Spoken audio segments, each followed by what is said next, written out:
Hi everyone, thanks for joining me for my final video for 2011. It's been a great year for me, for my small role in advancing veganism, and that's much attributed to the opportunity that Vegan Mainstream have given me to blog for them, so I sincerely appreciate it. My final topic for this year is called Vegan Musings, why I became a vegan and why I'm still a vegan. So thanks for joining me, and let's talk about it.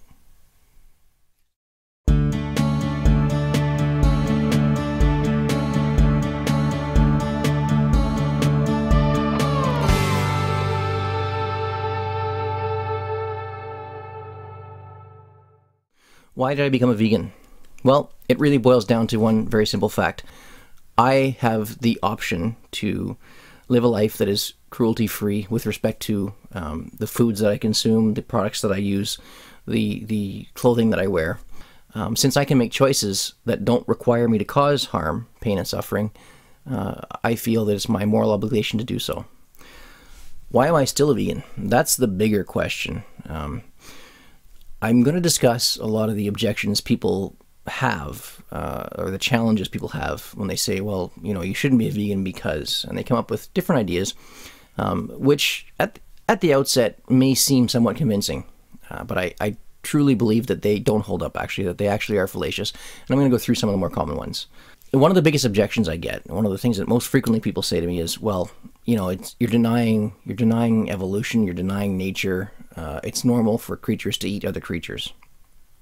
Yes, that's true. It is absolutely natural for certain creatures to eat other creatures. Except that there's a difference between us and other animals that eat other creatures. Yes, we are omnivores. Okay, so yes, we can consume animal products and be healthy when we do that. But we don't have to, because we're omnivores. And because plant-based diets can provide us with all of the essential elements that we need in a diet, we don't have to consume other creatures, other conscious creatures. Another common argument that I get against veganism is people say, well, you know, humans have eaten meat for as long as we know. Yeah, absolutely. That's true. We have. But to simply say that a practice has been long-standing is not equal to saying it's morally permissible. You know, lots of terrible practices were around for a long time. Luckily, most of those practices have been put to rest by humanity.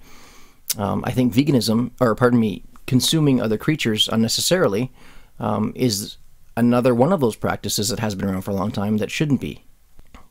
Another common objection to veganism is people say, well, you know, if we just stop eating all the farm animals that are around now, what are we going to do with them all? They're just going to start, you know, reproducing en masse, and they'll be, you know, the world won't be able to handle this growth of farm animals. No, that wouldn't happen at all. If they weren't bred for food, which they are, they simply wouldn't exist. They would simply die off. They're not wild animals. They don't live out in the wild. They probably couldn't survive as feral animals. And even if they could, that simply wouldn't happen because people would just not breed them. I hope you've had a great 2011. I hope you have an even better 2012, sincerely. I also encourage you to check out other video bloggers on Vegan Mainstream. It's veganmainstream.com/veganblogs. There's lots of great stuff there. I sincerely hope you're well. Take care.